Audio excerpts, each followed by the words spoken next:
पूर्वी लद्दाख में चीन के साथ एलएसी पर जो कुछ हुआ है उससे प्रत्येक देशवासी आहत है कि वे मारते मारते मरे हैं। नमस्कार, आप देख रहे हैं वीके न्यूज। मैं हूं आपके साथ नदीम अहमद। गलवान हिंसा के बाद भारत के प्रधानमंत्री नरेंद्र मोदी की ये वो ललकार थी जो भारत के सुरमाओं की ताकत बताने के लिए काफी है। लेकिन ये ताकत कैसे बढ़े और कैसे मारते मारते बिना रुके मारते ही चले जाएं, सरकार इसके लिए भी लगातार काम कर रही है। कैसे, वो बताते हैं। ड्रैगन अक्सर अपने नापाक हरकतों से बाज नहीं आता है और हर बार वो मुंह की खाता है, लेकिन फिर भी उसे कभी समझ नहीं आता और वो भारत के खिलाफ अपनी साजिशें दोहराता ही रहता है। ड्रैगन मतलब समझ ही गए होंगे कि यहां हम चीन की बात कर रहे हैं, जो लगातार एलएसी पर अपनी विस्तारवादी नीति को अंजाम देने के लिए फिराक में रहता है, जिसकी वजह से सीमा पर चीन सैनिकों और भारत के सैनिकों की हिंसक झड़पें होती रहती है। बात करें 2020 के भारत और चीन के बीच गलवान घाटी में हुई हिंसक झड़प की, तो इसे कैसे भुलाया जा सकता है। इस झड़प में जहां भारत के 20 जवान शहीद हुए थे, वहीं चीन ने अपने जवानों के मरने की बात तक नहीं कबूली थी।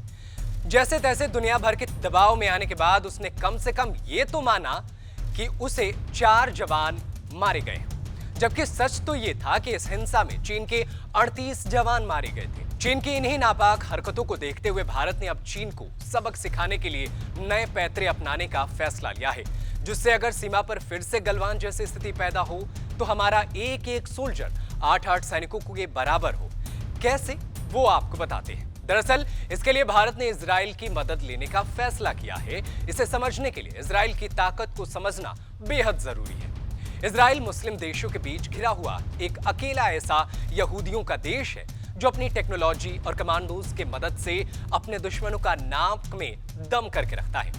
ऐसे में भारत ने फैसला किया है कि भारत भी अपने सैनिकों को ट्रेंड करने के लिए इजराइल की ही मदद लेगा, जिसके तहत हमारे जवानों को भी इजराइल से ट्रेनिंग दिलाई जाएगी, जिससे ये बिना हथियार की लड़ाई में दुश्मन को चित करने में सक्षम होंगे।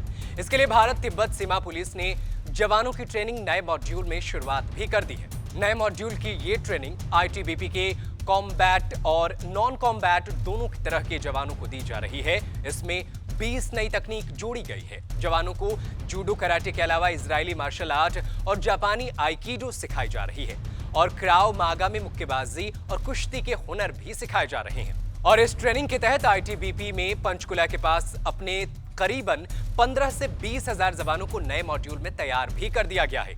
कॉम्बैट जवानों को 44 हफ्ते और नॉन कॉम्बैटेड जवानों के लिए 24 हफ्ते की ट्रेनिंग कार्यक्रम में ये बदलाव किए गए हैं। भारत की इस तैयारी को प्रधानमंत्री मोदी के उस बयान से जोड़कर देखा जा सकता है जिसे पीएम मोदी ने गलवान हिंसा के बाद दिया था, जिसमें उन्होंने कहा था कि मातृभूमि की संप्रभुता से कोई खिलवाड़ नहीं किया जाएगा। और इसी के तहत भारतीय जवानों को इजराइल के जरिए तैयार किया जा रहा है, वहां की ट्रेनिंग के जरिए तैयार किया जा रहा है, ताकि हम चीन से अगर आने वाले वक्त में कभी मुकाबला हुआ तो उसे मजा चखा सके। वैसे इस पूरी खबर पर आपकी क्या राय है, हमें कमेंट करके जरूर बताएं। आपकी प्रतिक्रिया की हमें इंतजार रहती है, इसलिए अपना सुझाव हमें जरूर दें। देश दुनिया की तमाम बड़ी खबरों को देखने के लिए बने रहिए वीके न्यूज के साथ। धन्यवाद। पूरी दृढ़ता से देश की एक एक इंच जमीन की, देश के स्वाभिमान की रक्षा करेगा। वीके न्यूज, राष्ट्र के नाम।